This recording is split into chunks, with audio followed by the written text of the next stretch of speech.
Yes, this is the title music for Arches. Yeah, welcome everybody. I am just getting some last minute touches all set up for the stream. Wrong one.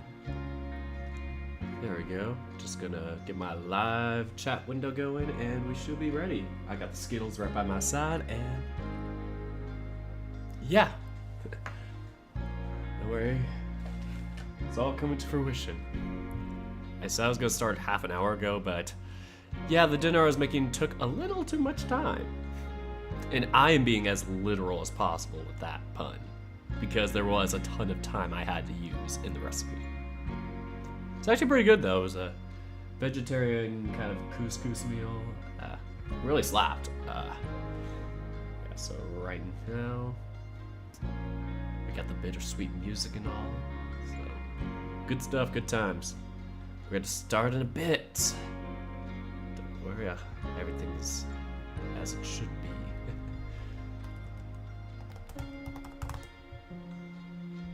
And I hit the record button this time, so everything's all good.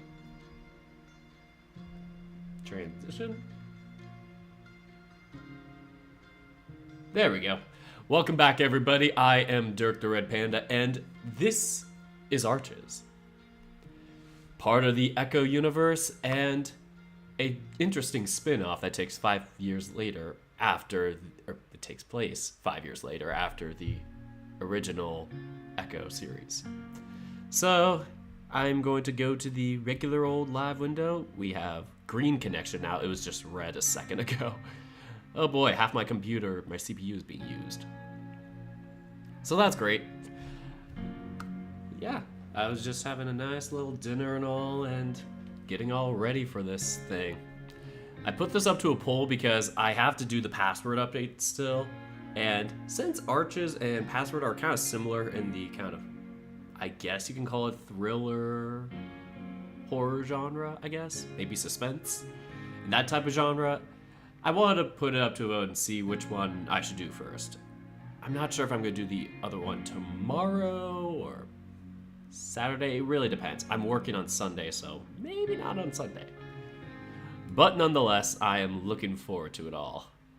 Yes, they are also in... Don't spoil it!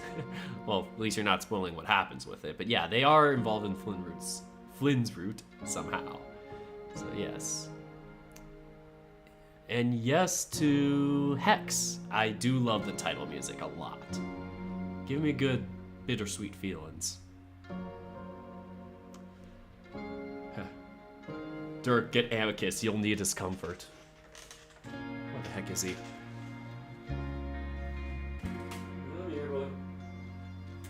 Alright. I got him in case I need to squeeze him. He's gonna sit here right next to the Skittles. Hopefully he doesn't steal any. But nonetheless, oh my god, nonetheless, spoiler, they go to Echo. Oh my god. That would be just funny if this first update they actually don't get to Echo, they're just like still driving there. Anyway. Let's see what happens.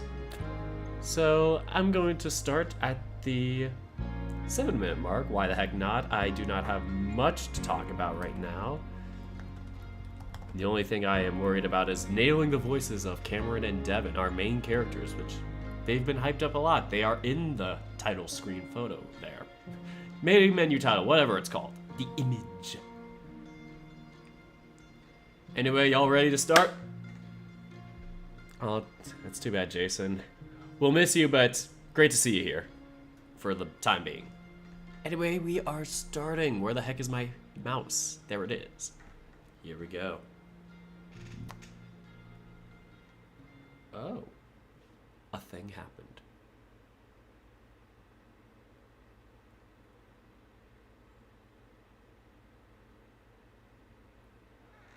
Run.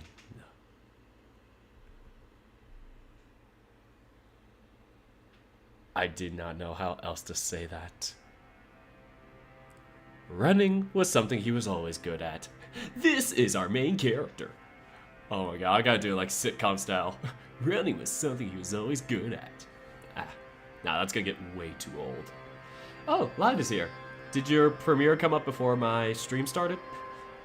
I did get the time to check, but we were doing a little competition to see who would get our thing out first. So, here we go. Something he was always good at. He was always the fastest in his class. Just last year, he came second in the 200-meter dash at the state track meet.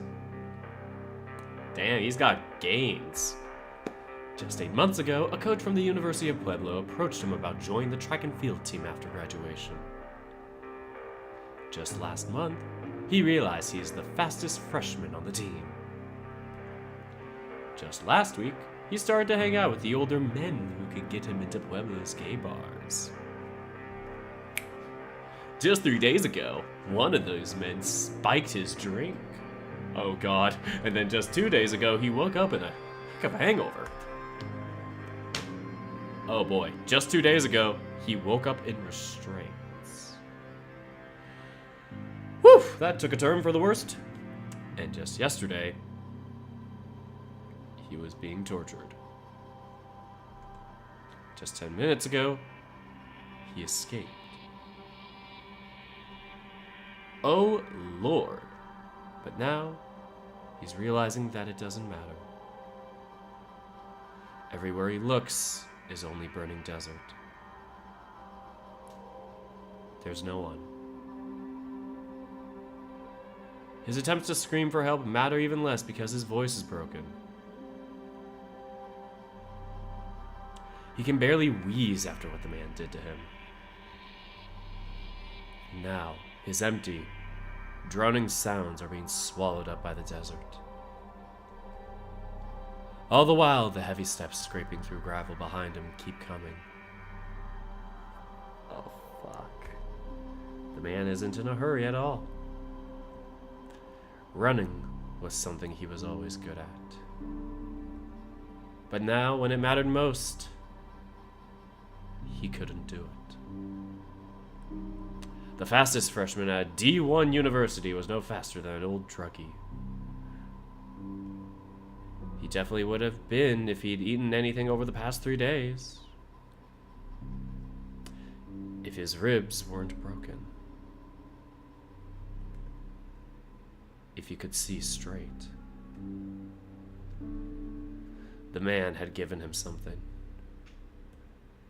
He had told him it was for the pain, but the pain was still there. And now he couldn't even stand.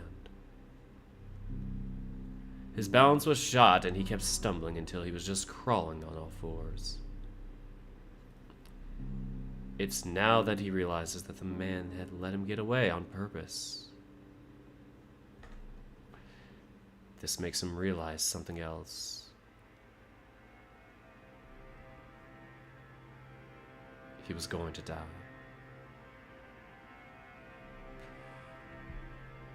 Tired from the drug, from the past 3 days of constant fear and torture, and from trying to run, he collapses. He lays there in the dirt, sobbing, even though tears don't come out. He'd run out of those after all the things the man had done to him.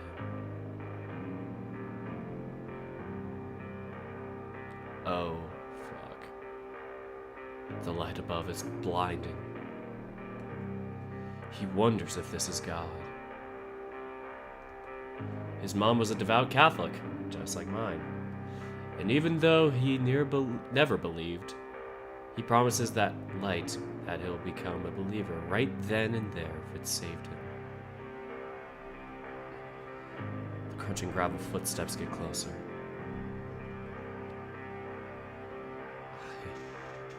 I need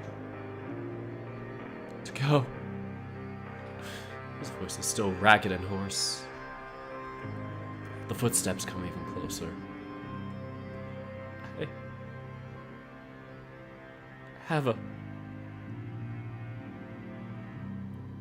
need. There's a childish, high-pitched laugh.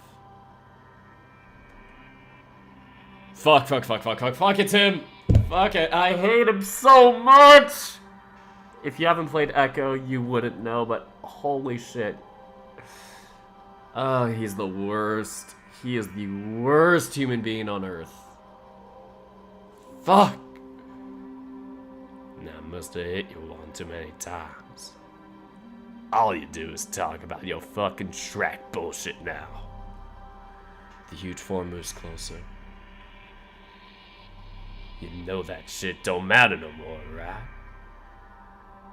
His chest aches with overwhelming sadness and despair. It's not just because he's about to die. It's because his mom won't know what happened to him. It's because the last text message he saw from her said, "Love you, bud," with 10 heart and kissing emojis.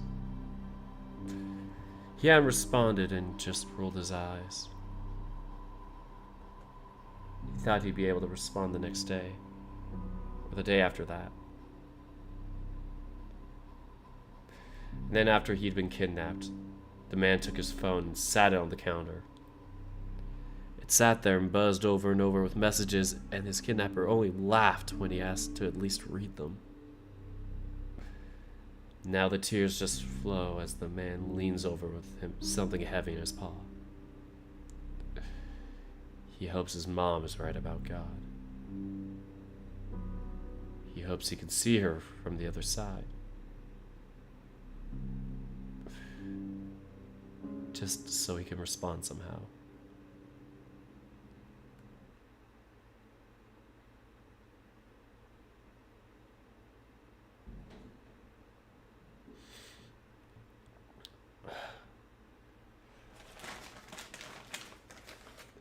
I hate to break the mood, but this is our first Smarties we have to do.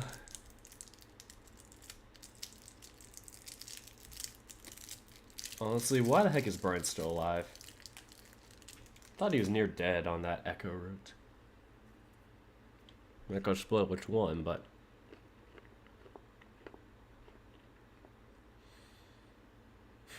I need these Smarties to calm down.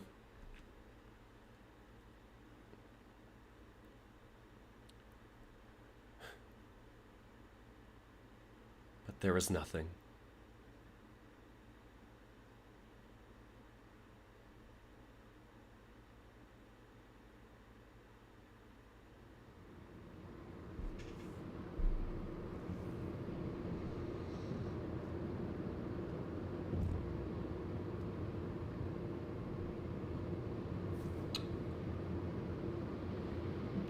That is a life crisis and a half, right?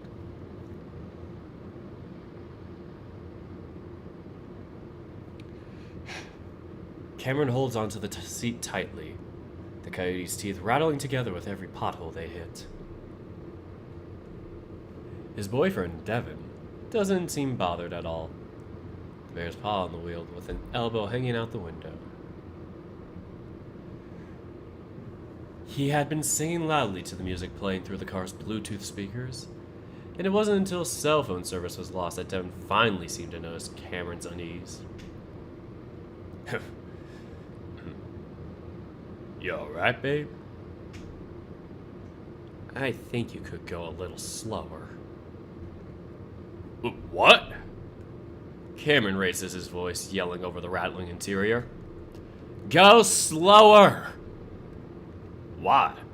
This is the kind of terrain this baby is built for. Okay, but... Cameron's voice bounces as they hit another deep groove in the destroyed road.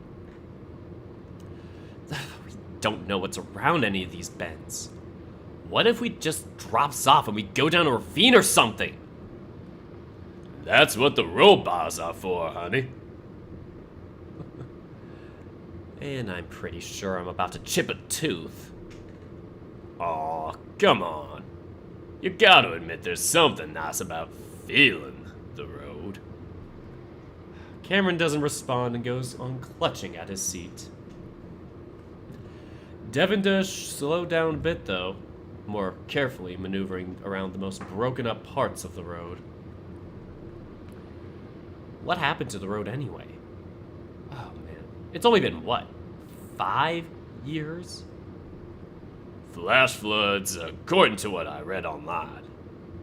Obviously, no one's around for upkeep, so this is what happens. Oh, yeah. I forgot that's how this state works. Dry as hell until a wall of watery death comes down the road during monsoon season. The coyote tenses up as the bear makes another smooth, but still sudden turn.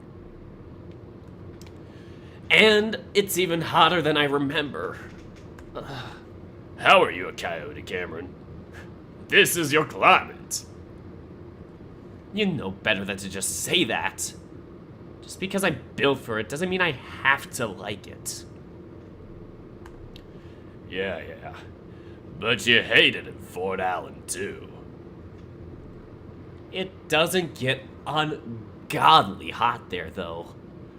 I can at least deal with it. Well, the transfer to Boneville City is looking good, so you won't have to deal with it much longer. Cameron shrugs. Milder weather would be nice, I guess. Devin grins. Nicer weather, nicer scenery, and nicer people. Everyone's a Mormon. Which is why they're nice. The ones living down here aren't. There's a big difference between the fundamentalist and the normal ones. The ones that baptize dead people and wear Jesus jammies under their clothes. They reference the Mormon underwear thing. Oh man, I forgot all about that until now. Dev shrugs. Most religions are weird when you break them down like that. I'm just saying, whether it's magic garments or prairie dresses, they came from the same fucked up place. Devin doesn't say anything, and Cameron realizes how bitchy he sounds right now. Gotta put up the hand and be like, Gotta pursue that inner bitch in me. Sorry. I just worry how they might look at us. It's harder to gauge people when they're all fake nice. Yeah, that's true. But look. Dev nods his head towards Cameron's window, and the coyote follows his gaze. The rocky, uneven landscape has opened up to a wide expanse of blue. That's Lake Emma. Which means Echo is... The bear looks ahead, and the first thing that Cameron sees is a tall, rusty sign with letters on the top that he can't quite read from the distance. Below it is a small, shabby building, and beyond it are a few smaller, even shabbier buildings. Cameron wasn't sure what he'd feel like when he first saw the town.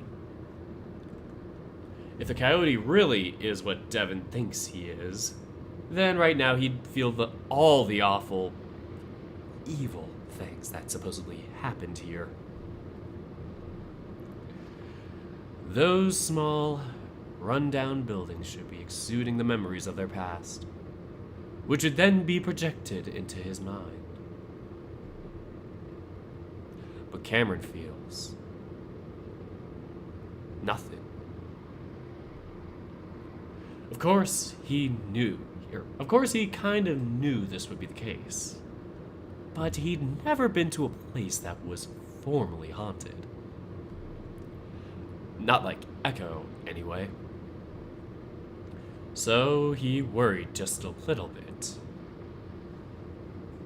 Dev asked in the past to go on his amateur paranormal investigations. All because the coyote could see things. He'd remind Dev the proper word was hallucinate. The things he saw were manifested by his own mind. There was no reason for him to give it fuel by going someplace supposedly haunted. Dev got the message pretty quickly and stopped asking. They still talked about all those interests they had, though. And Cameron realized there was a lot more to Devon's interest in ghosts than just dumb fun. And even though he'd refused to entertain Devon's psychic bullshit, the bear still took care of him. He'd done so much for the coyote that Cameron was embarrassed to think about it sometimes. So when Dev got this chance to go to the place he'd want to go the most, Cameron decided he had to go as well. He's doing this for Dev, to show his appreciation for everything that Dev had done for him. Still, Devon had been trying to make this seem more like a vacation of sorts, like Cameron wouldn't be doing any investigations at all. He would need to talk to the bear and let him know that he was willing to do this for real. At least within reason. He also needed to tell him why he didn't like doing this, and that part might be hard. It doesn't look so bad. For a ghost town, I mean. Looks can be deceiving. Hang on. Gotta pull over for a sec. But why? Wanna scout out the lake a bit before dark. And I also got to take a massive leak. Cameron tries not to sigh, just wanting to get into the town so he can be sure that he doesn't feel anything. To really make sure that there's nothing to be worried about. He isn't worried about ghosts, but rather his own brain and what it might do. The road becomes smoother and newer looking as they pull up to the lake. They were trying to turn this reservoir into a recreational spot right when it all happened. They both get out, Cameron stretching his legs gratefully. It's Cameron from the hit series Arches. Ah, look at him, he's so cute. Isn't he the sweetest? He looks so pettable. Ah, that muzzle. That's too bad. It kinda looks nice. And there's Devon. Oh man, I'm loving this duo already. Yeah, this place has had a long string of bad luck. Bad luck is one way to put. Hold that thought. I gotta pee. Dev waddles away, clearly having held it until he almost couldn't anymore. Cameron shakes his head, remembering all the rest stops they passed on the interstate. With a sigh, Cameron leans up against the Jeep, staring out across the lake. This really isn't bad after all. Or at least it really isn't bad at all. So far. Sure, they weren't in the town yet, but all those dreams he had, all those terrible feelings, they seem silly now. It's just a small, former town with a sad history. If his brain was going to manifest something out of this, that something would just be sad. Cameron knows that his hallucinations aren't real. He's known that since he was a kid, after he first saw a monster in a raincoat in his trailer home. He also knows that ghosts aren't real, either. But Devon believes. Or at least he wants to believe. He wants it so badly, and he thinks Cameron can see them. Cameron knows there's something extremely perverse and wrong about his disorder being used like this. Devon is also aware of this. Painfully aware. To the point that Cameron was able to tell days in advance that he was going to ask about taking him on this trip. And yeah, this is wrong. But the bear doesn't even think Cameron is mentally ill. Or at least that's how it comes off to the coyote. Devin doesn't understand how it feels to struggle with reality, with the feeling that at any moment, you could lose it. This isn't his fault. Most people have a solid perception of reality, like a normal person should, and they take it for granted. That, and Cameron never really told him what it was like. So, how could he understand? He told them a little bit, but he'd always be worried in the back of his mind that Dev would leave if he told them anything, or everything. So Dev took those snippets of insight into Cameron's psyche and somehow interpreted it as him being gifted. It had been over 5 years at this point, and Dev had seen Cameron at his worst, at his absolute craziest. And somehow, he'd stuck around and still believed the coyote was just a normal guy with some personal issues. Cameron hugs himself a little tighter, realizing that now is the time to really talk about it. And then after this, they can have a fresh start in Boneville. Or is it Bonneville? I like saying Boneville. Slow for the Bone Zone. Oh, Devin. Whew. I'm at least 3 pounds lighter after that. You know, while I don't mind taking a piss in the wilderness, I'm not doing anything more than that. Oh, yeah. I was kind of hoping there was going to be a porta potty or two around here. But it looks like we'll have to dig some holes. Dev! Whoa. Just kidding, babe. We can drive to the rest stop.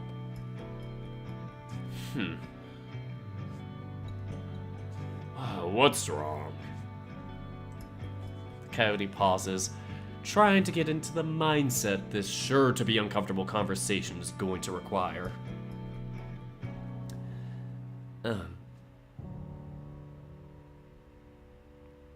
Just give me a sec.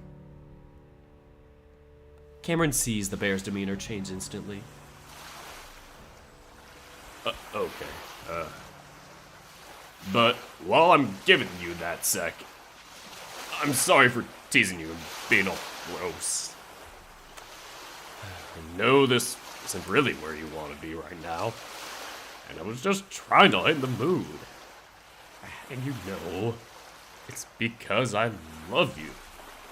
Jesus Christ, stop! Devin goes quiet and swallows, the sound comically audible. There's a pause, and though Cameron tries to keep a straight face, the tension just seems to break on its own. I would much rather hear you make poop jokes than act like that. What? Considerate? Sort of. You are considerate. Just not in that weird, anxious way. Well, sue me for trying to be careful. I just don't want to say something stupid and... Cameron cuts the bear off, not wanting to put this off any longer. Just listen and let me talk for a minute. I know you haven't said it, but let's get it out of the open that I know you wanted me to be here for more than just company. I'm not that stupid.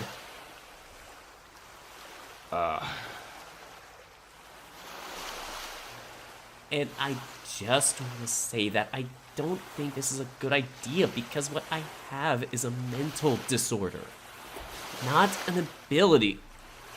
I know. I shouldn't think of it that way.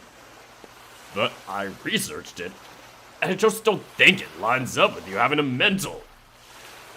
Oh no! Denying mental disorders is a horrible thing. Holy crap. Thought we were gonna like this guy. Dev cuts himself off as Cameron sighs deeply. Please, don't. I'm sorry. But what's important is if this helps you.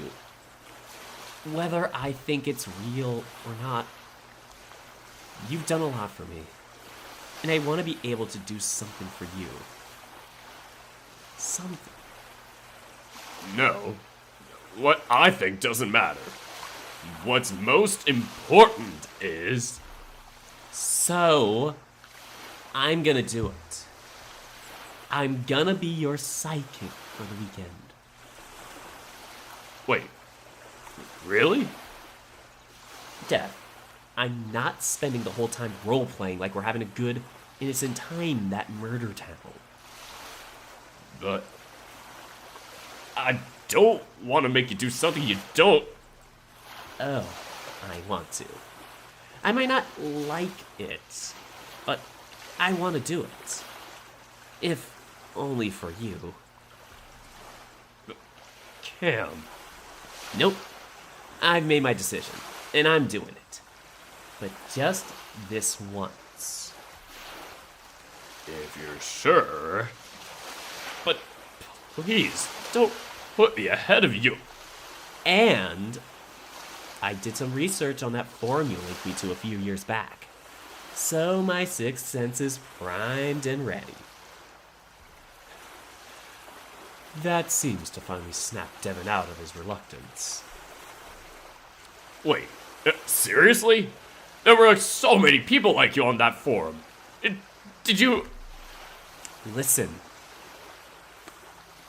I want you to find answers.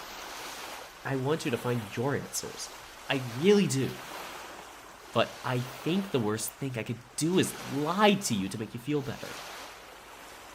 I'm going to be completely honest about everything. Whether or not I see something. Of course. That's what I want. And that's why you shouldn't get your hopes up right now. I'm just telling you that I'm gonna try. The bear stares at Cameron for a few seconds, just smiling. What? I'm just glad I met you. And that we're together. And that you're here with me. Devin wraps an arm around Cameron and pulling him into his side as they both lean back against the Jeep. This is so sweet! This is so wholesome. But seriously, if you ever feel like... I don't know, you're just not into it, just let me know. Vote person for president. I wonder who person is. Is there a real person with the last name Person in the Echo Cinematic Universe? We must find out. Alright, let's keep going. Well, as long as you're not expecting anything, I think it'll be alright. Yeah. Dev goes on grinning and Cameron narrows his eyes. Because I'm getting the feeling that you're expecting a lot. Dev pauses, seeming to think. Well, I'm so happy that you're being more open like this. I'd always felt like you didn't want to talk about it. Cameron also thinks. I guess I just didn't know what to be. I just didn't want to be told that what I see must mean something, you know? I can't speak. Yeah, that would get old pretty fast. But since we're talking about it now, does it not? Like, some of the things you mentioned don't make sense. Like the raincoat creature. But what about your old friend who... You know... Got shot in the head? After I hallucinated that someone shot him in the head?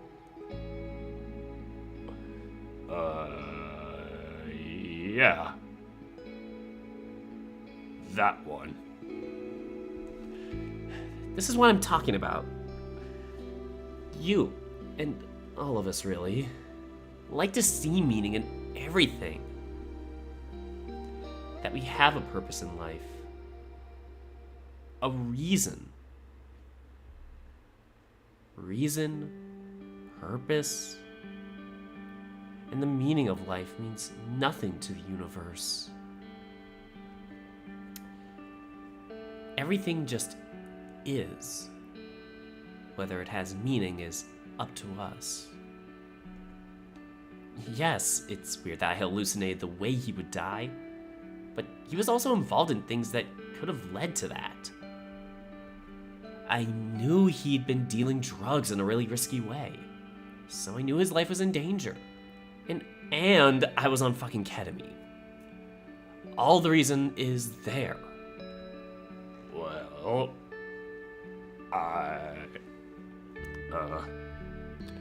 Dev shifts around, clearly uncomfortable and trying hard not to look that way. I get that, but there's a lot of other examples I could bring up. Maybe it's coincidence, but at some point, don't you have to wonder if maybe it's something else? Cameron sighs. Of course I have.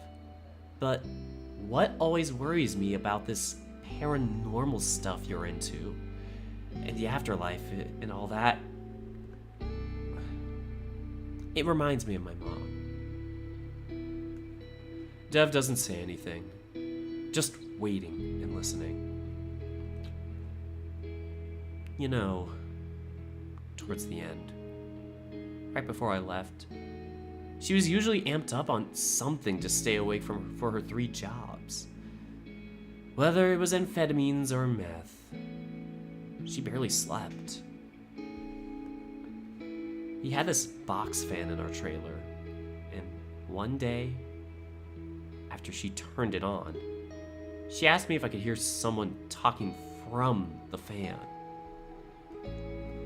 I said no, but she sat next to it and listened and eventually had this huge epiphany that it was God. And she did that for weeks.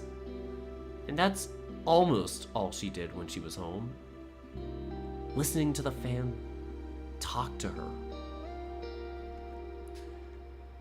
I'm not sure what all it was saying to her.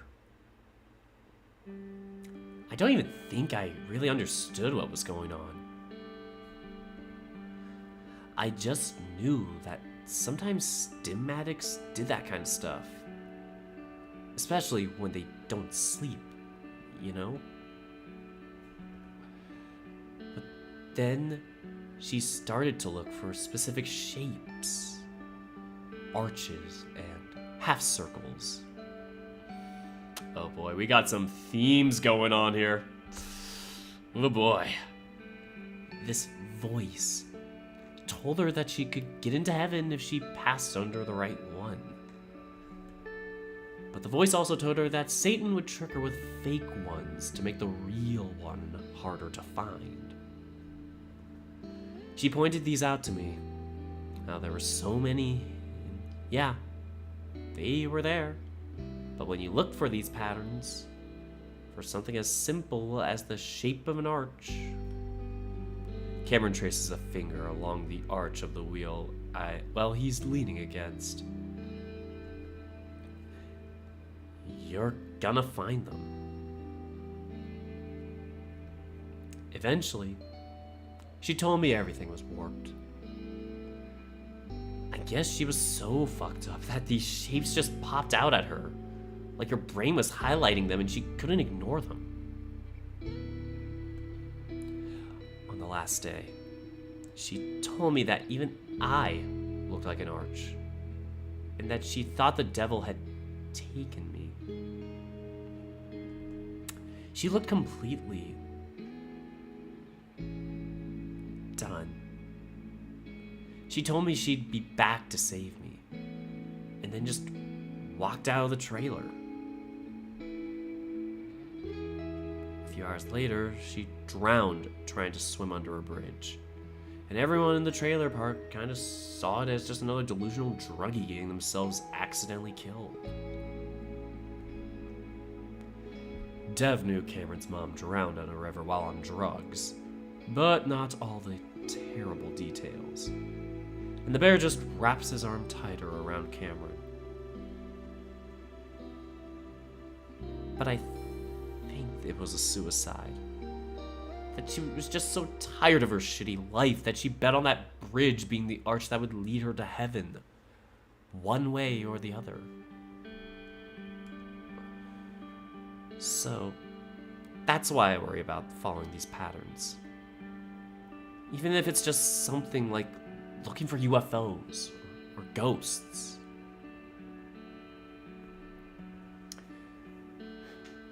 Yeah, I think the meth and lack of sleep pushed her over the edge. But is there something genetic there, too? What if I'm predisposed to it? I haven't used since the second month after I met you. But I still see shit. I'm just not delusional. At least not yet. But I worry. Dev clears his throat. I would never let that happen to you. I know I say stupid shit about it, but I know it can be dangerous, and I'm always looking out for you. Honestly, it's nice to hear that. Because just letting my mom sit next to a fan for 3 hours straight every day, feeding on her delusions, it was the dumbest thing I ever done. But I was high on my own drug of choice because I just didn't care. But the thing is that even through that hell she was in, she cared.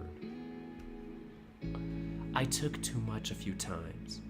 And even though she was listening to her fan in her own world, sticking post-it notes to all the shapes she saw, she still noticed right away when my breathing wasn't right. And I woke up to her spraying Narcan up my nose. Cameron sees Devin tilt his head in question. It counteracts opioid overdose. But the thing is, my mom didn't like opioids because they made her nauseous.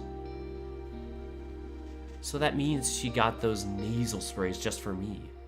Just in case. Even when I thought she was too absorbed in her own world to care. So, it hurts to think about that night. How I just let her walk out of our trailer like that.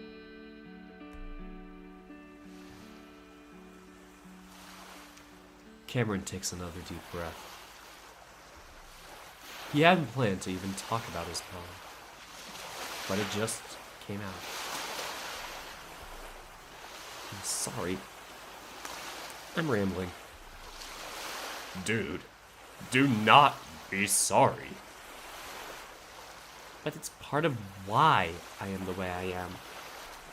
I know my symptoms don't perfectly match up with what you've researched on the internet, but they're close enough.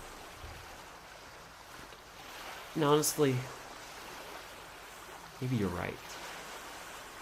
Maybe there's more after we die.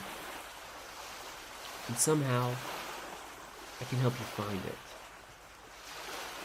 But if things go south, and if something's wrong with me, Pull me back. Thinking about the shape of an arch still makes me feel sick. Like a reminder of what happened to her and what could happen to me.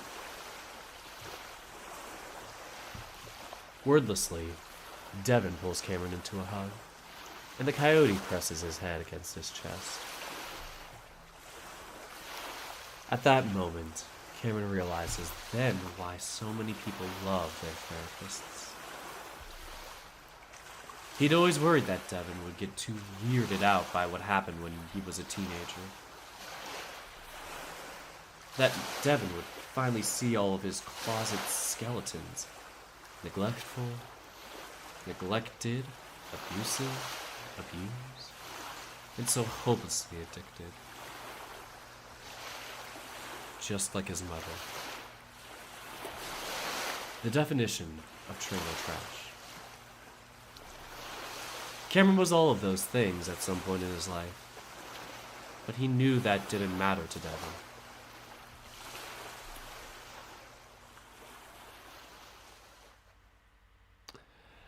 I'm gonna take a little break at this point and maybe get myself a little drink, just to ease the mood up.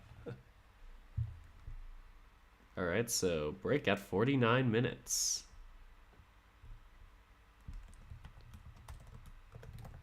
Usually my breaks are 3 to 5 minutes if anybody wants to gauge and take a quick little bathroom break.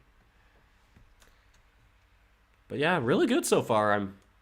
That first bit just hit me so hard, and the whole thing about mentioning a Catholic mother really hit me too deep because I come from a Catholic family.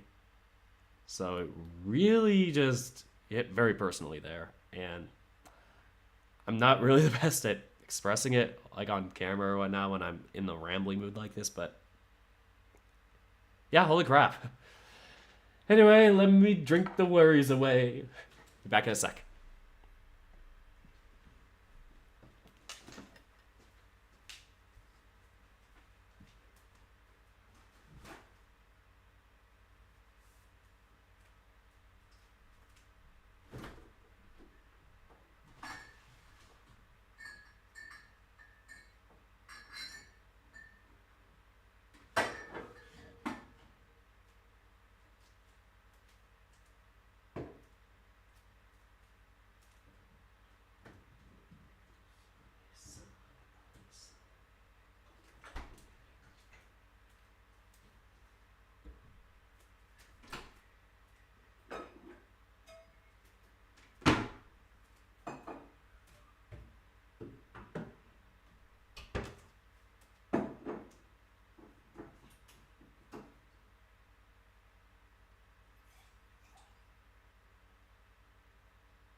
Don't worry, Chad, I'm coming.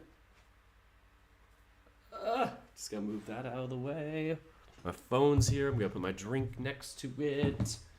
Actually, no, I'm gonna move my phone. That's a terrible idea. There we go. That should be close enough. I also got myself a Coke, just because I'm thirsty. It's also in a glass bottle, which I like.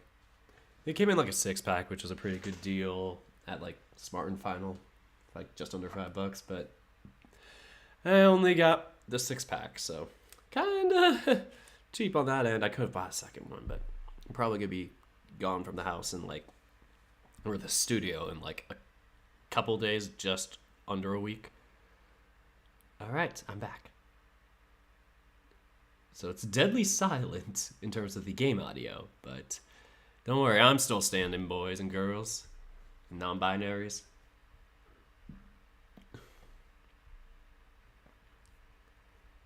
Alright. I'm going to start at exactly 55 minutes because I like starting at even, or at least rounded numbers. There we go. Come on, save.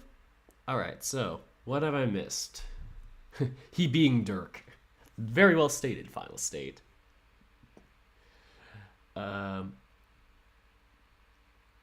perhaps with Echo winding down, a new spot opened up. Well, I hadn't played Echo in like ages and kind of moved on from it to like do Adastra and Chemia and Interia. So Arches is kind of taking the place of what I was hoping Echo would be before I got kind of burnt out on Echo and the update took forever to get to. I might play the rest of Echo on my own, maybe do like a speed run of it, or a maybe like, you know, maybe do a special marathoning of it. I don't know. Somebody says hot boyfriends. Oh, that's final state again. What? Cause it's gotta give more of you fans some shout outs. Yeah, the quote disorder. I hate when people like just try and pretend like it's some sort of psychic power. Yeah. Lied sums it up well that right now in the VN it's spring 2020. Echo, the VN, happened 5 years ago. Yeah, that's true. The Echo, that story took place in 2015, and this is like kind of the post-apocalyptic scenario of it. And thanks, Lad, again for the comment on the voices. He also just released a video on it, so he does it where it's a complete recording through, no commentary in between. So, yeah, if you want just a clean reading, I recommend his channel. He's awesome. I did not finish Echo, unfortunately. Ah, shoot, I scroll down. Who asked that question? Ah, I lost you. Where are you? Who asked if I finished Echo? Whoever you are, mysterious commenter. I haven't finished Flynn or Janna's Roots. I finished the other three. Absolutely derp. Aw, call me derp. Yeah, it kind of does have connections to Echo in a sense it's, you know, same town or whatnot. I don't think the characters have a connection to the original Echo characters. It's just, you know, kind of investigation of the town.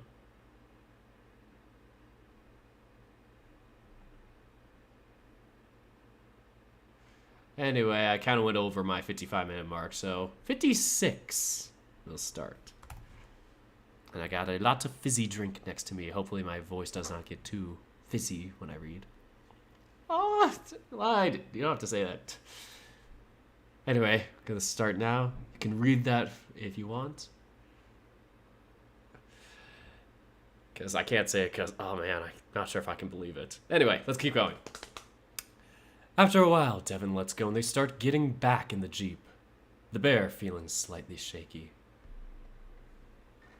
Cameron's confession was truly harrowing. Devin had known bits and pieces of his coyote's history. But to hear it like that, how he'd overdosed, and almost... Dev shudders. He's just glad that the coyote is safe with him now, out of that hellhole. As he's about to get in on his side of the Jeep, he stares out towards the town just a mile or so away. While Cameron had told him that this had all made him feel better, Devin was feeling more conflicted than ever. Everything that Cameron just told him practically screamed that this was a bad idea. But it makes for a good novel. That this wasn't good for him. Does it matter what he thinks about Cam's hallucinations? That his skimming of abnormal psychology literature about hallucinations led him to believe Cameron wasn't mentally ill? No. How could he take him to Echo after hearing that? How could he ever drag him into this endless hunt for the truth ever again? Yet, at the same time, Cameron's telling him he wants to do this. Dev looks over the hood at Cameron, tapping his blunt claws against the soft top of the Jeep. Hey, Cam. What'd you say we just kept going north? Check out Deseret. You know, see what Bonneville might look like. See what the Mormons are really like. That could be fun. While he says this, there's a crushing feeling in his chest, dreading that Cameron might say yes, but at the same time hoping that he will. I mean, with the way things are going, I don't even know if we'll be able to cross state lines in a few weeks. They're starting to shut everything down. Oh no! Echo takes place in the pandemic universe! No! Why? Why must this hit too close to home? But Cameron stares back at him before smirking. Oh no. This is something you've wanted to do for years. I mean, fuck me for dropping all that on you right before we got there. But, you know, I'm a procrastinator. I don't want you to feel guilty. Just be aware. And I kind of want to face my fears in a way, you know? I'm ready for this. And before Devin can say anything else, Cameron gets in.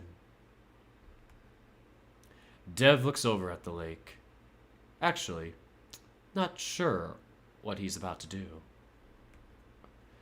If he was a good boyfriend, he'd drive away from this place. Cameron would yell, curse, and moan about how it took them 10 hours to get there. And Devin would shut him up with one of those sugary abominations from Starbucks. Screw you! Starbucks has some good drinks! As I drink my dragon drink, imaginarily. Dragon drink and the Star drink really slap. I'm not one of those Frappuccino type of people, but I guess there's a market for it. And he would never talk about Echo again. He would listen to Cameron and trust him about how it actually felt to see awful stuff. They'd move, get married, get a big house, and sooner or later, Dev would get his answer because everyone does at the end. As they pull out of the parking lot, he thinks he's made his decision. But even as he tells himself he's going to turn left, back up the road they came, he turns right. Because just before he did, he sees a flash of pink in his mind's eye, floating in the middle of the pond. And it's like someone hit him full force in the chest. Before he knows it, Echo is ahead of them. Oh boy, is this the hotel? Open sesame. Oh my god, I'm looking at all these comments. Leave the light on. Oh man, abandoned Echo Hotel. First, Dev takes a drink of his product drink.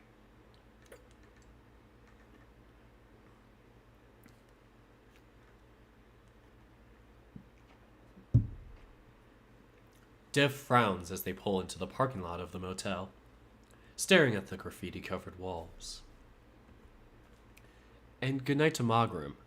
I think I may have missed something from you, unfortunately a bit back. You donated $10, and I don't know why my alert box did not turn on for it, so apologies with that.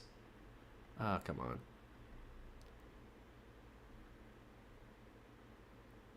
Anyway, I'll try and read the comment quickly before we continue on.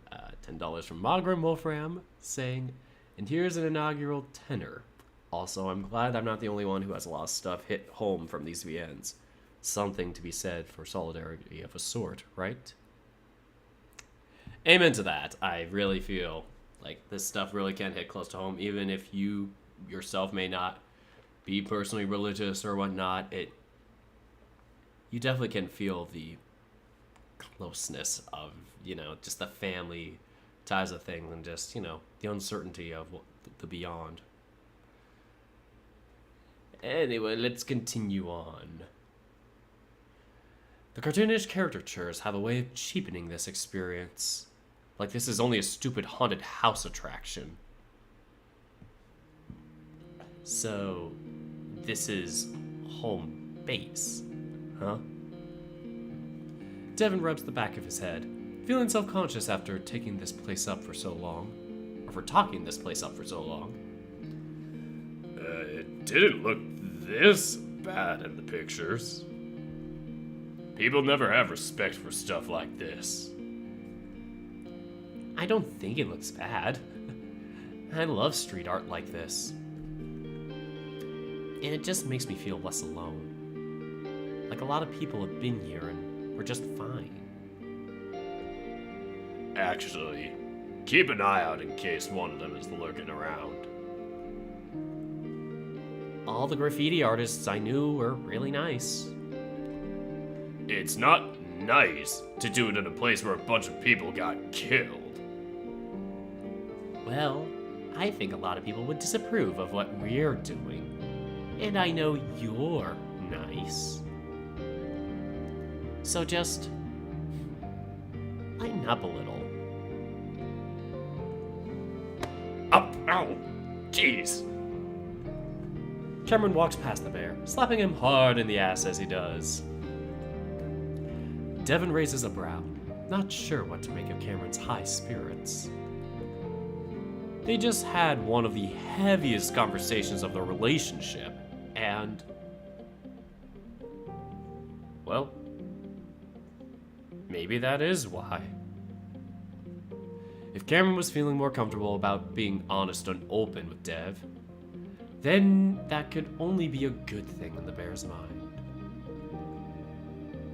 After returning a much harder ass slap that made Cameron yelp, the bear joins him in exploring the area.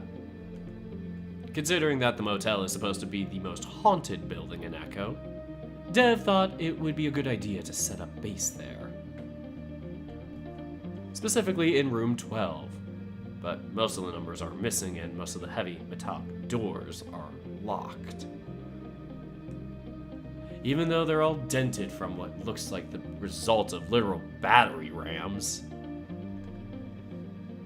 Well, they sure seem to care a lot about boarding up the place. They probably got tired of dumbasses crawling in and getting hurt. Yeah, but luckily, I'm not a dumbass. Hey, what about me?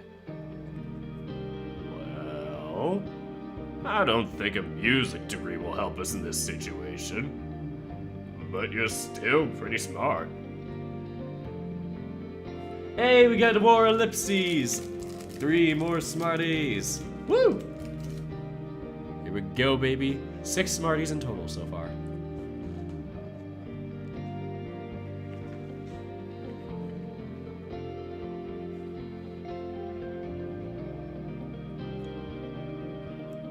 Anyway, let's keep going. Oh shit, that's right. You majored in mechanical engineering. You work at the most valuable industrial automation company in the country. Backstory! 1 sentence.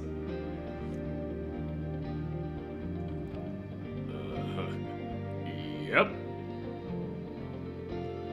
Devin is a little taken aback by just how cold Cameron's response is. Well, go on.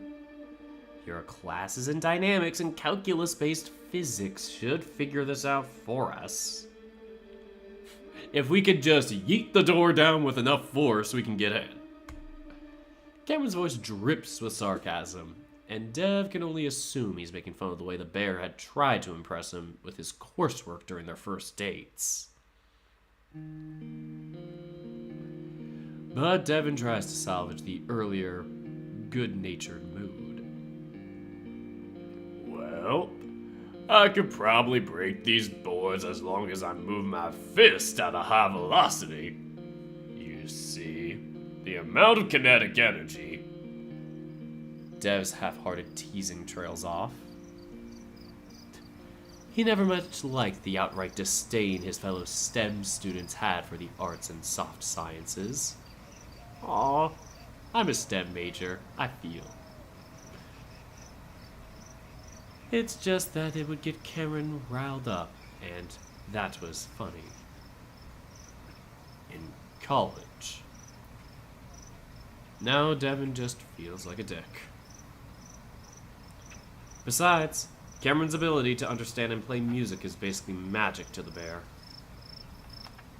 Devin's grasp of music is surface level, and he's slightly tone deaf to boot. Cameron wouldn't ever point this out. He'd just sing along and attempt to harmonize. And while Devin had been offered his six-figure salary career before he'd even graduated, cries and dozens of failed applications, he had watched Cameron's dreams of working in the music industry slowly evaporate over the past 3 years. Now, Cameron is working at a call center he hates. The bear had thought himself to be so smart in college, and yeah, he did alright. But now, he's becoming more aware of what a dumbass he is when it comes to communicating with actual people. With his literal boyfriend. Man, if I can only have a boyfriend as a STEM major.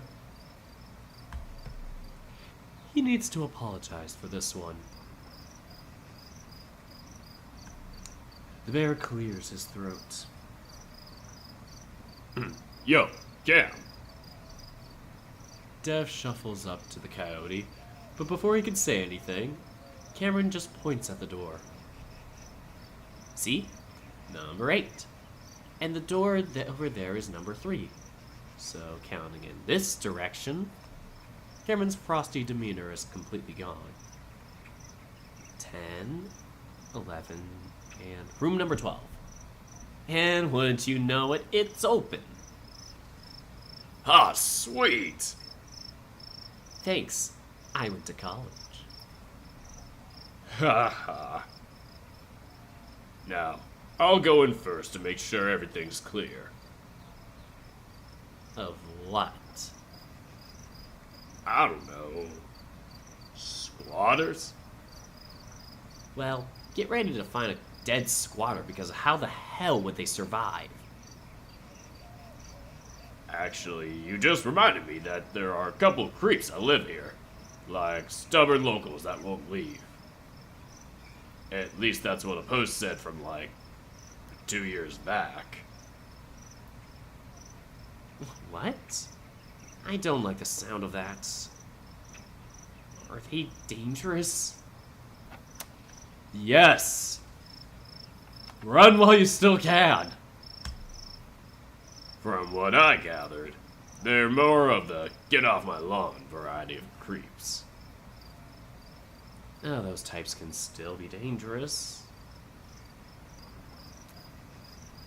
If no one's been killed yet, then I think we're good. But like I said, I'll look out for you. Dev lets out a mock growl. And I'll make them permanent residents of Echo. And by that, I mean dead ones. Devin. Now Devin can tell that the coyote really is upset. What's wrong, babe?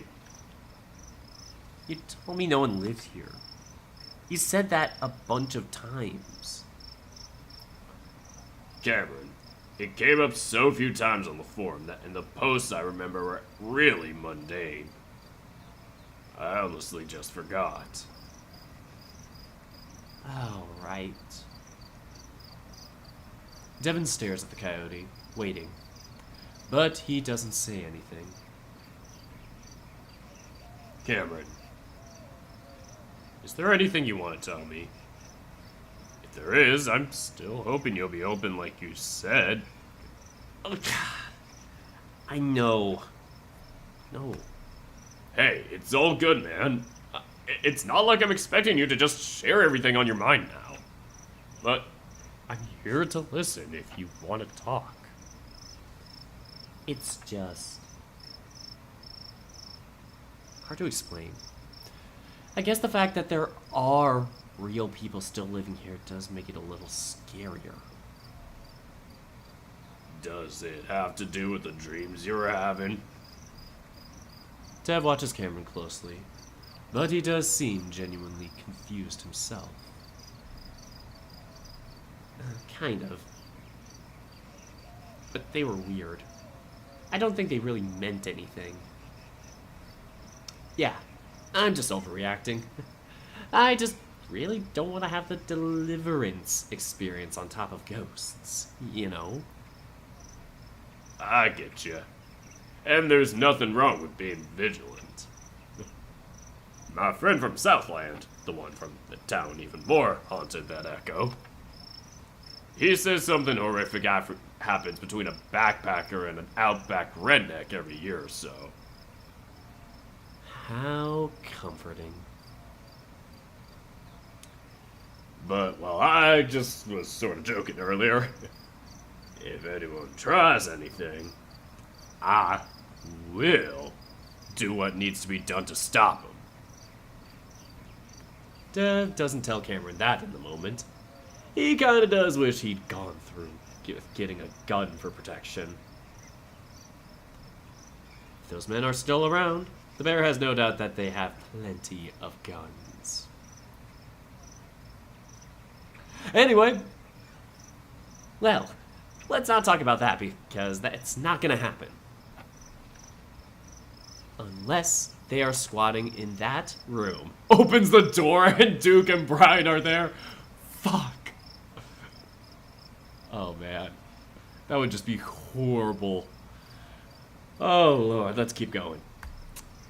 Not for long! FBI, open up! The bear's exaggerated bravado becomes genuinely cautious as he opens the door. The room is hotter than it is outside, as if it were magnifying and trapping the heat. Oh, that sounds awful. Okay, yeah, this is doable. Hey, Cam, all clear. Oh, no murderous hillbillies in the... Ew, gross! What were you expecting? We just need to straighten it out a bit. Look, there's even a mattress over there. Wait. We're not gonna use it for sleeping or anything, are we? Why do you think I brought sheets? Disgusting! Oh, I am not sleeping in... I'm kidding. I already told you I had a room booked in Peyton. Will they be able to even make it to Peyton is the big question. And we'd better use it, no matter how into this you get. Of course. But we might as well make this place as comfortable as we can anyway. Cameron is quiet, and Dev turns to see him staring at a plethora of rusty nails on the ground around the window and mattress. Is your tetanus shot up to date? Your tetanus shot is up to date, right? That's a great question. Goes and steps on the nails on purpose. Yep. Ah, yeah, great. Just don't puncture yourself on anything. I'll try to clean up those at least. Oh boy, this looks very nice and homely. Ah, so comforting. Cameron watches Dev step back, brushing his paws against each other loudly. Well, I'd say that's rather cozy, don't you think? I've seen actual homes that look worse. So, yeah, I'd say so. Cameron eyes the couch and slowly sits on the edge, not quite trusting it despite the sheet. So, what do you know about paranormal investigation? You said you did research? Turns out that you just run around with a flashlight and call the ghost a bitch.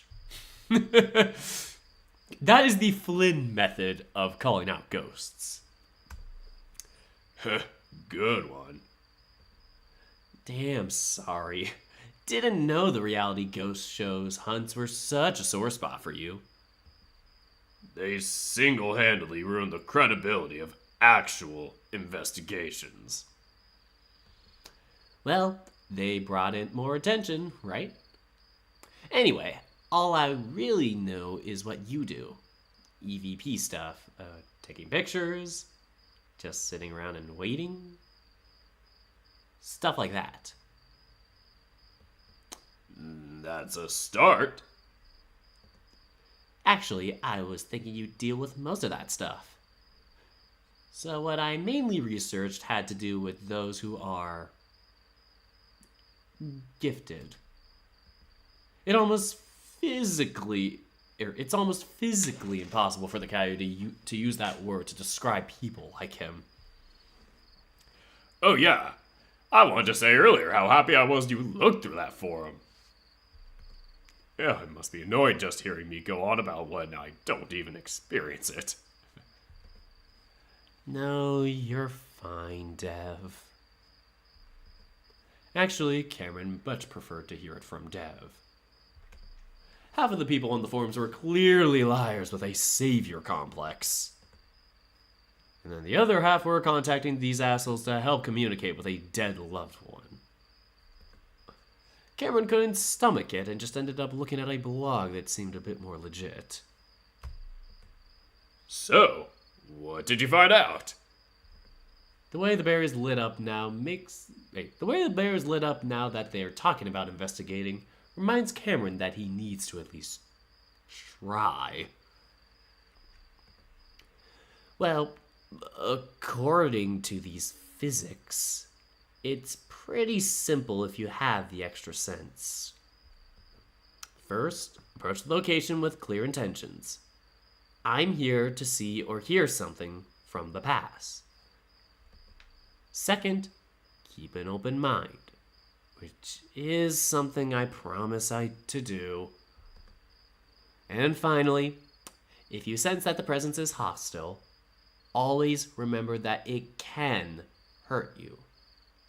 In these cases, they might not actually be a person. Aw, I wouldn't worry about that demon shit. Even I have a hard time believing in that. Hey, there's something we can agree on. Now, I'm gonna go out on a limb here and assume something terrible happened in this room.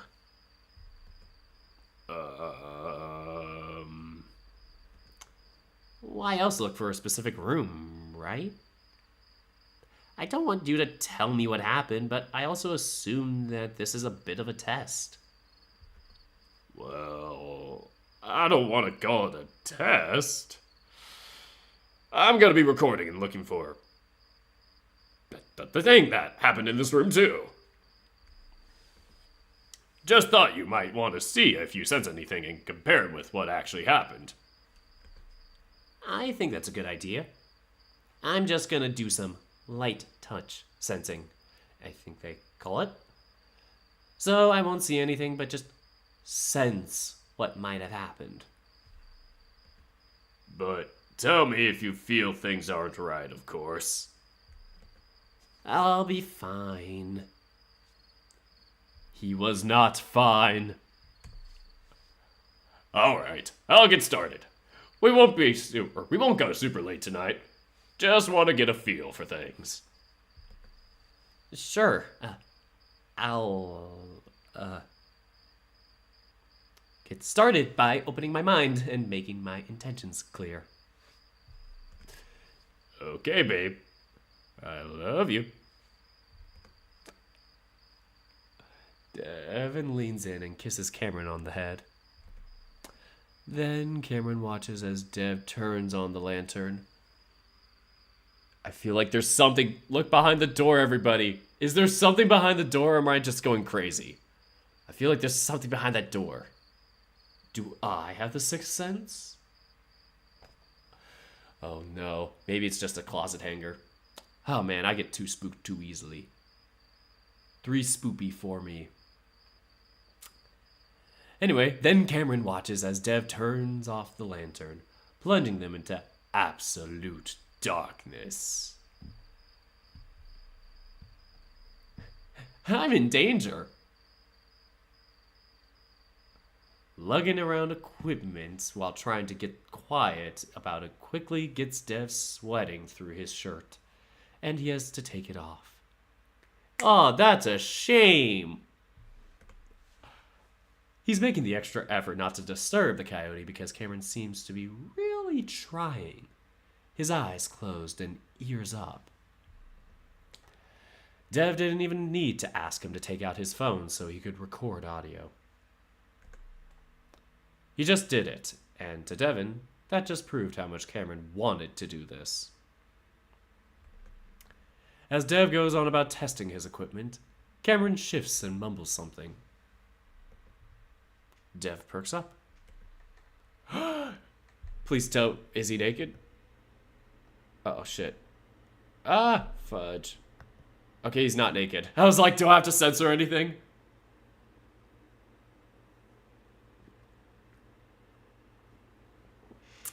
I need to be a little more drunk for this. Hey, hun, I'm right here. You alright? I need to get more comfortable. At the same time, he adjusts himself so that his feet are in the suitcase in front of him. Okay. Aw, something about Cameron's demeanor is not, it is bothering. Something about Cameron's demeanor is bothering Dev. And Cameron's words were a little slurred. And he did seem kind of not quite there.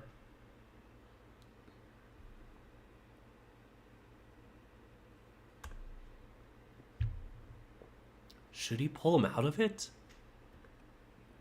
Devin had never seen a psychic in action before, so maybe this is normal. Like a trance.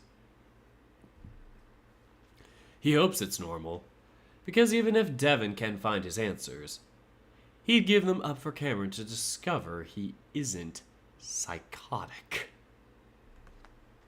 As he's fiddling with his EMF sensor, dread suddenly clutches at his chest. What if the opposite happened, and Cam really did lose his mind? Like when his mom got psychosis. If that happens, Devin is only now realizing that he would be responsible. How could Cameron forgive him for that? How could he forgive himself? Shit. Dev hisses under his breath. What the fuck is he doing? Bringing his boyfriend to this room where that happened? He was usually alone, or with friends when doing these investigations, and his want to see something always overpowered the fear. He just assumed Cam would be used to scary shit, especially after he described that flat-faced creature in a raincoat that he'd been seeing since he was a kid. No, the flat faces! No! Ah! I don't want to spoil anything, but I feel like I just did. You gotta play Echo to understand the context. Ah! Very bad idea. He just assumed. Why was it only now that he was realizing what the consequences could be? The feeling he'd had earlier about being a social dumbass comes back, but far stronger. Tiger's Tail, the plug socket face makes me want to actually take like a real plug and just try and plug it into like one of their faces. That would be such a good meme. It's like, opens up a closet or whatever. It's like, hey, I found a power outlet.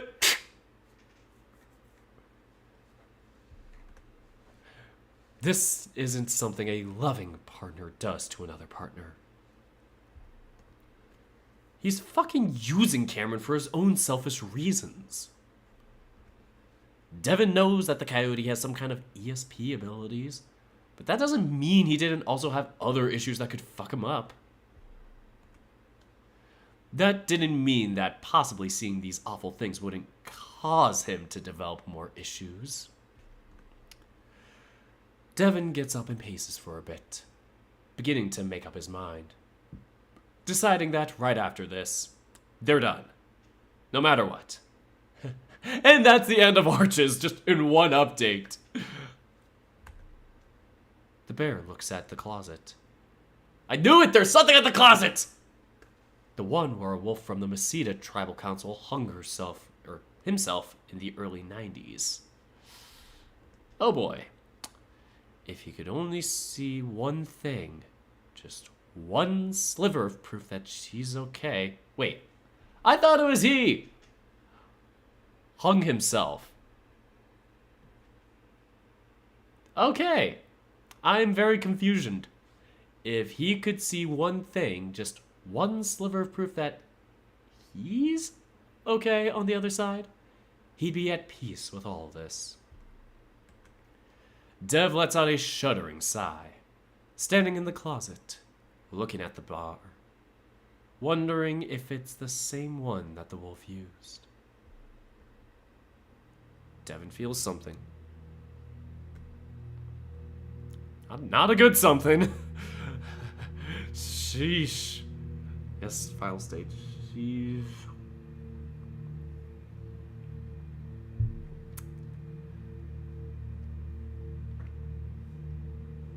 Oh, referring to somebody Dev lost. Oh, I never thought of it that way. I thought he was still talking about the Meseta person. I'm stupid. Anyway, not a good something. A chill runs up his spine, and suddenly he's shivering. No way. It's actually happening. Holy shit. It's all he can manage to say. It's happening, but it feels so wrong. Then a fear that he's never known before takes over. He wants to turn around. Oh boy, please don't jump scare me. He wants to call it to Cameron, but it's like something is around his neck, holding him in place. And then he hears a terrible sound from behind him. I don't see anything yet. Cameron knows something is happening for sure. It's scary, but at the same time, it's making him question what he'd always believed.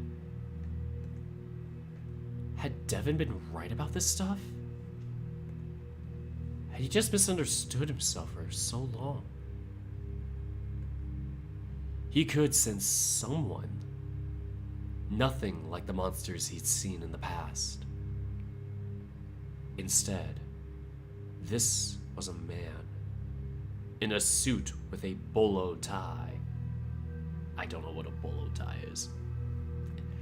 He was sad, he was angry, and he was terrified.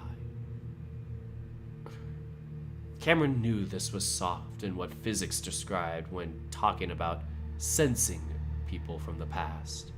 Oh, not physics. When psychics described when talking about sensing people from the past. You feel their most intense moment in life. This man, this wolf, he's going to do something terrible. And while Cameron is marveling over this, the wolf suddenly changes. At the same time, Cameron feels his focus turn to him. This gives the coyote pause, because now this presence was trying to interact with him. Was this right? Cameron thinks it could be, but something doesn't feel right about it. Like this isn't what he thinks it is. But he supposes that anyone doing this for the first time would feel it to be strange. Maybe he was doing the light sensing wrong. The point is to listen to the past, like a recording. The direct communication is scaring the coyote, but this could be his chance to answer Dev's question, and his own question for that matter.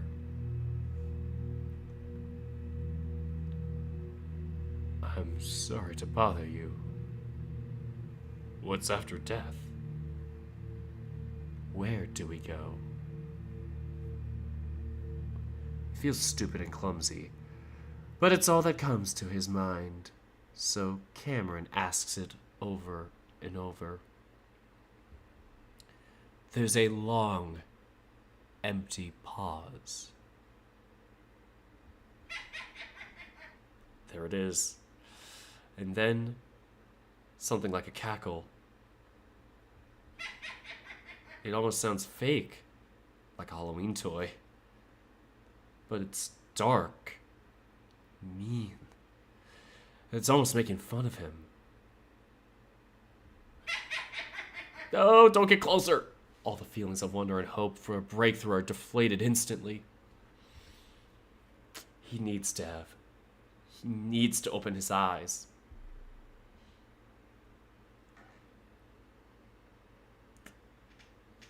Nothing's happened just yet.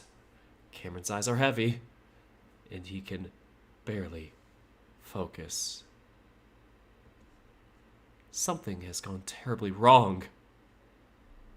Something's wrong. I can feel it. This presence is evil, malicious. This isn't even a person. Now, all that the coyote can sense is a profound tragedy that has taken place. He needs Devin, and he thinks he can see him as his vision begins to slowly focus. It's not gonna be him, it's not gonna be him, it's not gonna be him! Ah!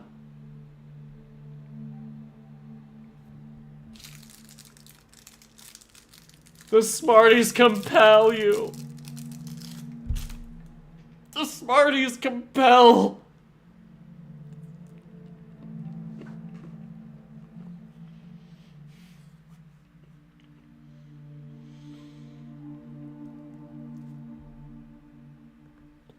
At first, Cameron doesn't understand what he's seeing. Please don't be Devin. How is Dev standing like that?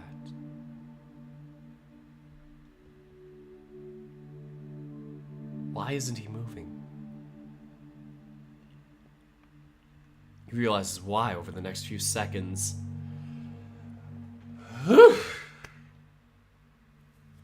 Let's do this. The unnatural way Dev's weight seems to pull up at his neck says it all. Cameron starts screaming, but it's weak, muffled, barely a wheeze from his throat. He can't move. Paralysis. This isn't real. This is sleep paralysis. But something about this is so fucked. So real. And he couldn't have fallen asleep. He's almost positive about it.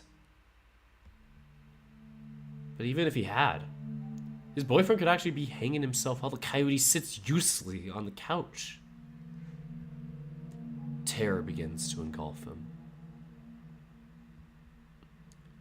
How could this happen? How could he do this?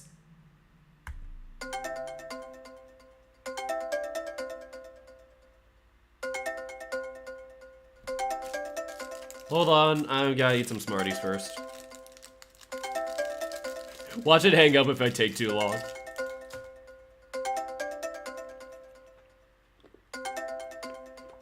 They look so cute together, though.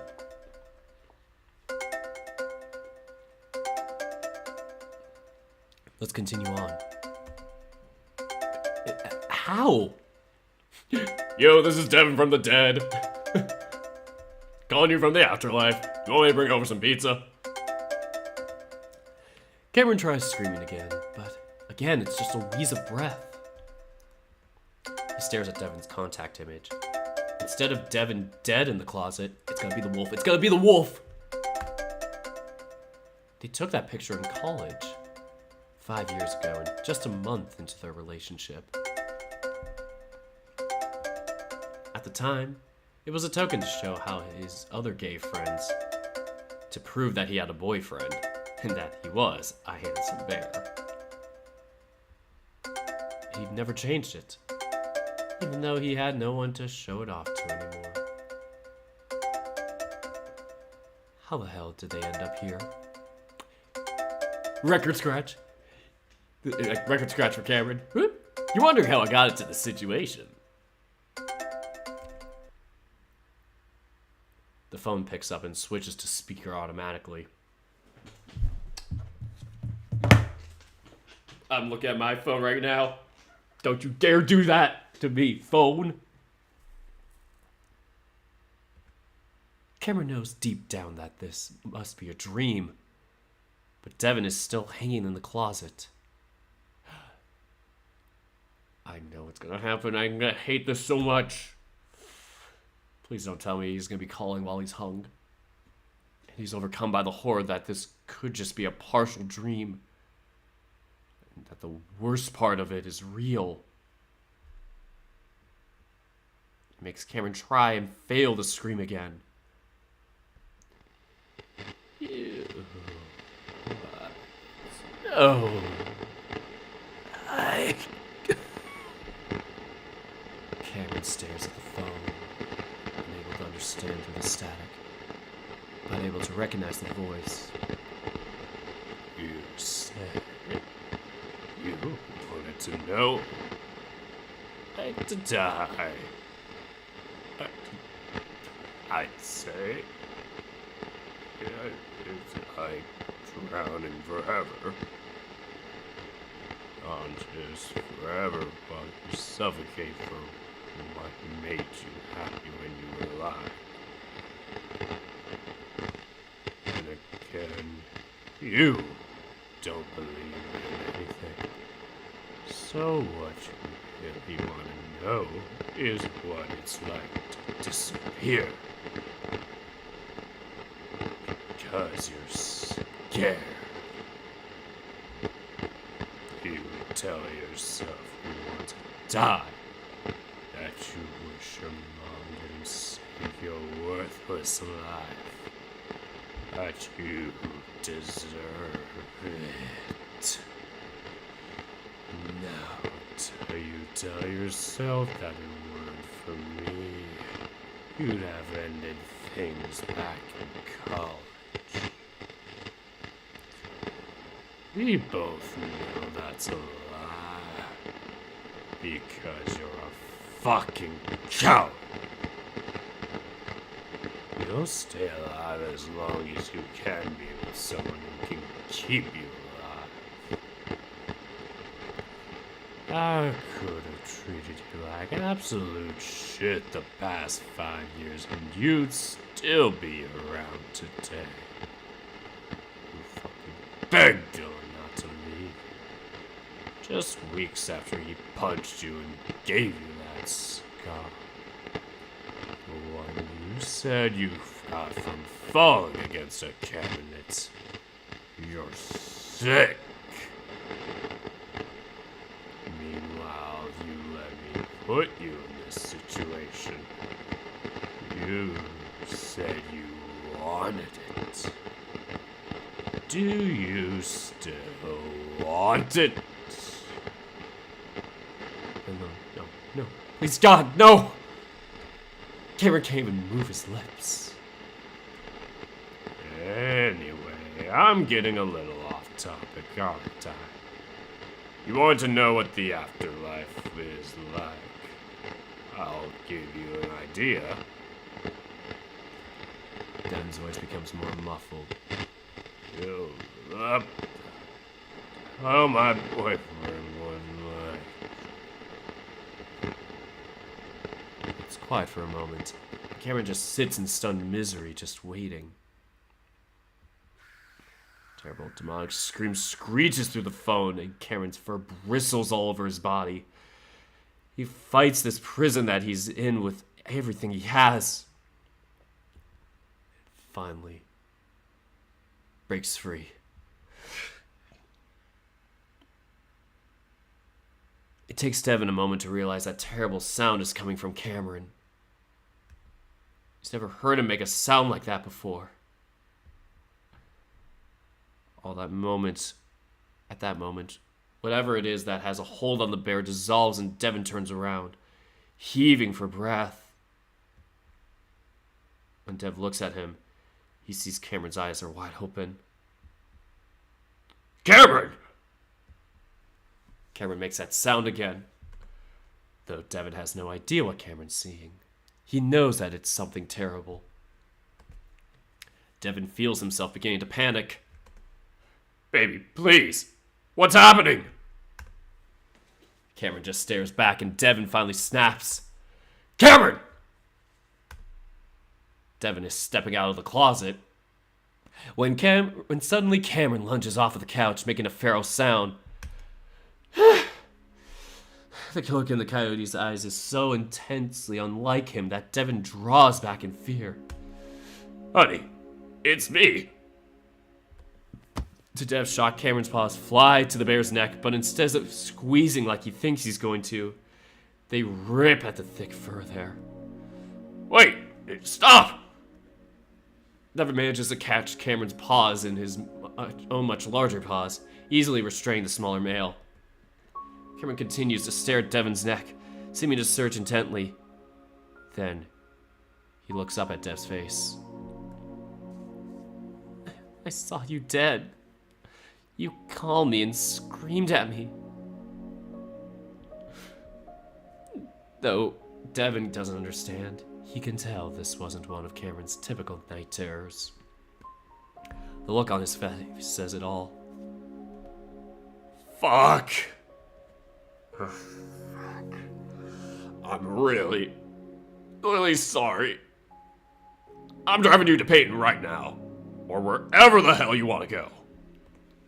But as Devin tries to pull him to the door, Cameron resists. Wait.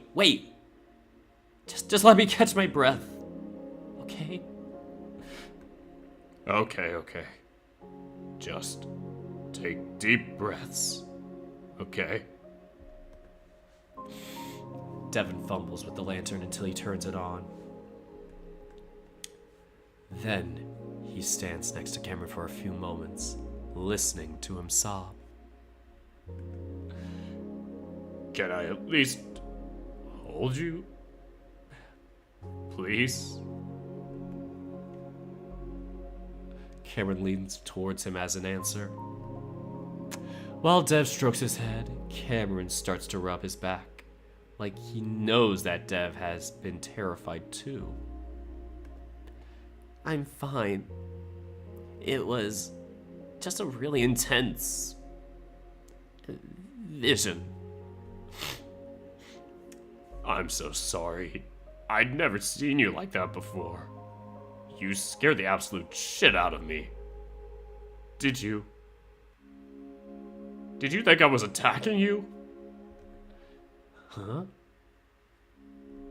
You were going after my neck. Sort of. Oh no. I saw you hanging in the closet. Devin's gonna be like, yo, he knows the cause of death in the room. Oh my god, why did I get so hyped about that? Because of the whole Sixth Sense crap. Whatever. Cameron's breath hitches at his chest. Like, from your neck. Oh, shit. Yeah. And it was so fucking real. They hold each other in silence for a while, Devin mulling over what Cameron just told him. Devin no longer doubts, or has doubts, that Cameron is psychic, but right now, that doesn't matter. He just wants the coyote to feel safe again. Devin? Yeah, honey? I think you're right. What about? Something happened. I don't know if it's ghosts or whatever the hell else that could have been. But that wasn't just me. I've never felt or seen things like that before. There's more to this than me being crazy. There has to be. We can talk about this when we're in pain, okay? Dev, I promise to be honest with you. And I need to tell you something now, otherwise I probably never will. What is it? Dev's heart starts to pound as he sees the look on Cameron's face. Lupita was in this vision, Dev. But please believe me when I say that I don't think it was really her. But... oh no, that's the she.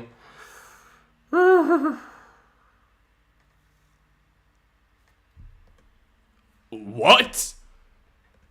Cameron hesitates. Cameron, please tell me. I'm really sorry, but I hurt her, and it was awful, and I don't know. It was just a terrible scream. It was horrible. The floor seems to fall out from under Devin, and he feels like he's falling into an abyss. No! No, no, no, no, no, no, no, no, no, no, no, no, no, no, no. No! Fuck! Ah! I hope things can't get any worse.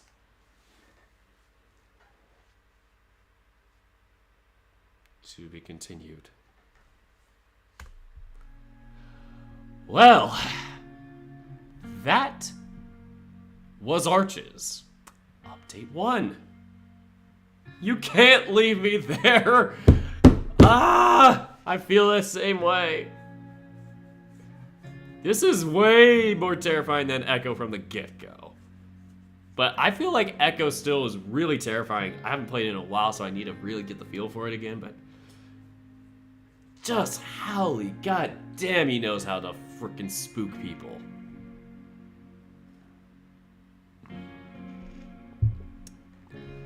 Oh, it's just the worst.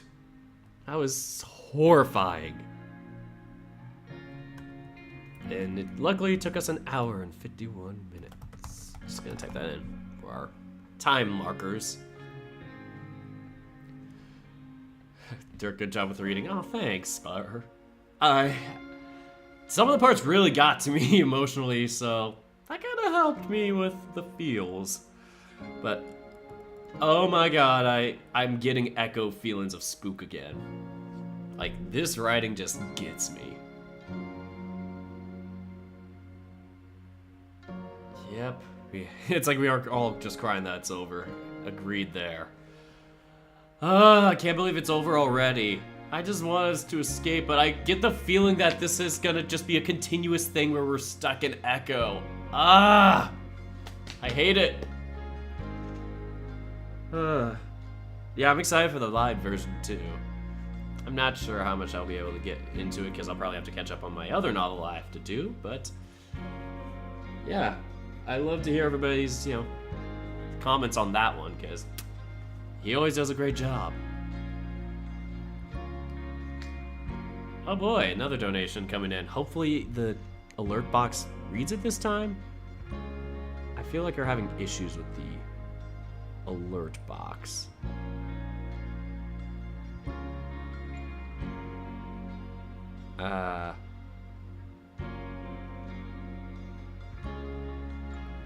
Oh, something happened.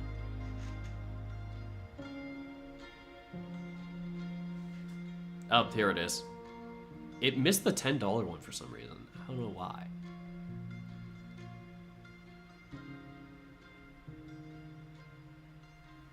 This is very strange. It's not super. Yeah, it died. Yep, my alert box is dying because either I'm recording too much at once or just... Yeah, I'm not sure. I need to figure something out about the whole super chat.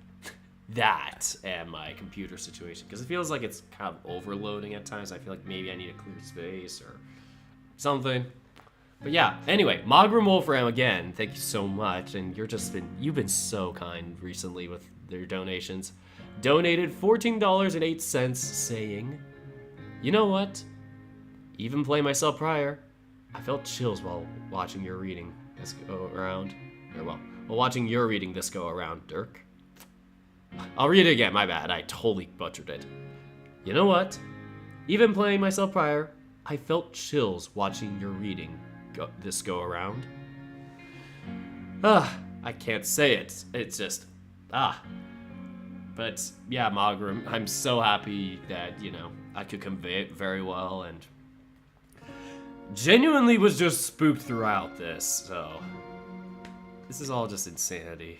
Like, just a crazy tale, and I'm looking forward to hearing more from it.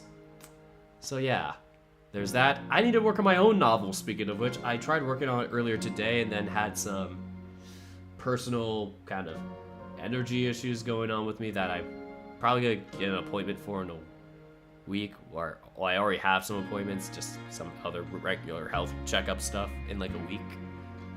But yeah, I was just very sluggish this afternoon for some reason, and I just could not tell why.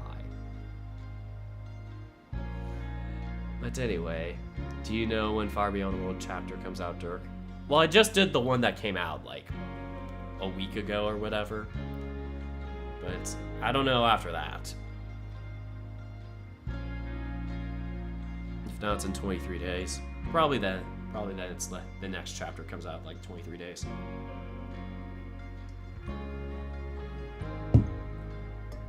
Yeah, the climactic horror scenes are really gonna be intense if we have what we got here.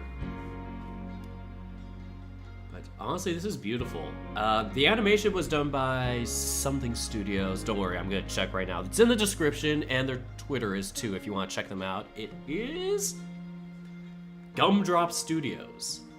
They have a Twitter. I need to follow them. And same with Paint Fox. Well, I think I follow Paint Fox on my NSFW account because they post some naughty stuff.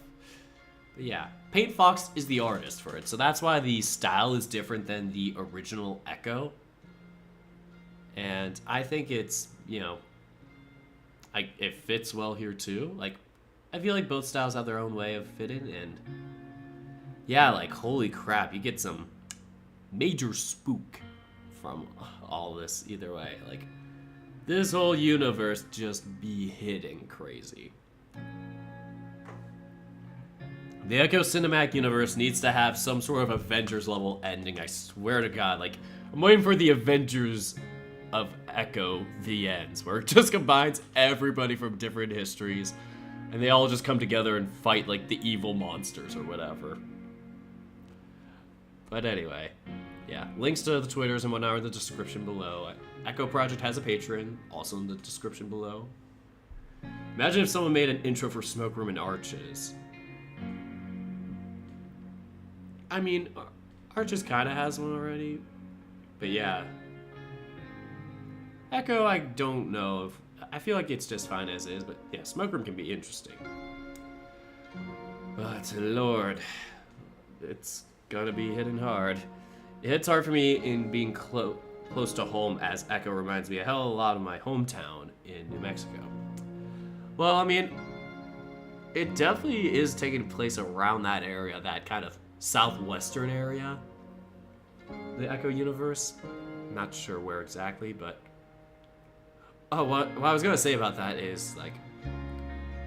I mean, even though I live technically in the Southwest, like, I guess you can count Southern California as the Southwest, but... Yeah... Once you get to, like, the more inland places of it, and yeah, get towards, like, Arizona, Nevada, New Mexico, all that, like, that full-on desert area, it gets... Yeah, pretty barren like this, and you do get some major spook vibes. Like, I remember taking a road trip one time to, like, Tahoe, I think, and even going through the inland parts of there to go up north, it just... The barrenness of it just hit differently. Haven't done it in, like, years, but... Someday, man, maybe I'll do it again soon. I just love driving like that, road tripping.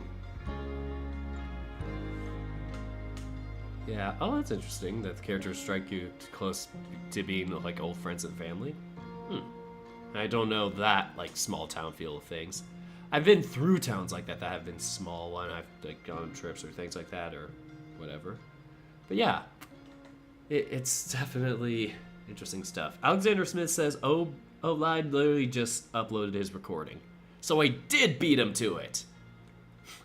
No, I can't. Go watch his video now if you want. Like, it's gonna be quite the hype. But before I go, I am going to list off my patrons once again. Hopefully my lag is not absolutely killing me. I have 83% drop frames. Great. But anyway, my patrons help me with, you know, supporting the channel, helping me support my creative endeavors, whether it is my visual novel, the edited videos on my YouTube channel, my abridged series, I guess you can call it. But here we go. With this month's patrons, I want to start off with thanking my fellow dorks, my $3 and above tier. Northgrizz, also known as Flight Lloyd, Andrew Corona, Nick Tanner, Type A Roth, Norbert Dudzik, Scion, Magram Wolfram, and the Nui Nguyen. And I want to give a very special thanks to my exclusive dorks, the $10 and above tier, Fire Knight 2008. So those are my patrons, and yep, being a patron gives you some interesting benefits, which include not safe for work readings that are uncensored, so you can watch some of those bad boys. There's also early releases to my VN Ocean Avenue 7 days before the public release.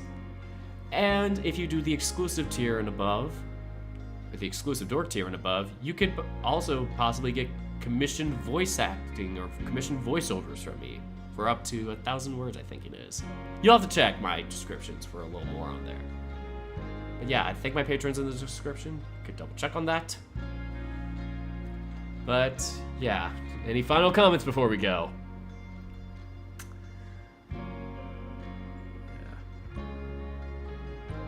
It's interesting. Smoke Room seems to apply to more unique entities. I definitely feel like the flat face things are like definitely one. I'm not sure about that additional entity of things. I don't know what it would be. I feel like maybe Adastra, even with their parents' situation, kind of gives some ties to that, where it's like, maybe I'm going crazy, but maybe going into the abyss, you kind of become a flat face. I don't know, just a weird theory I have.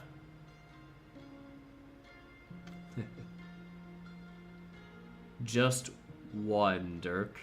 Are you assuming just one entity? Call them plug face guy. Yes, my plug face guys. Anyway, he's going to a little side story. Anything else? Blind versus Dirk death battle. Oh, he would probably kick my ass and I would actually die. I am weak. Anyway, I'm going to end things here now. I had mentioned my patrons. I just wanted to mention them before I log off, but that's it for tonight. I'm going to do my best to work on the VN. Like, I did some today. I'm going to try to keep working on it. Maybe after this, if I still have energy, or tomorrow. Definitely tomorrow sometime. And possibly streaming the other VN password that night, if I can. So, I'm done for now. And I want to thank everyone so much for watching. And until next time,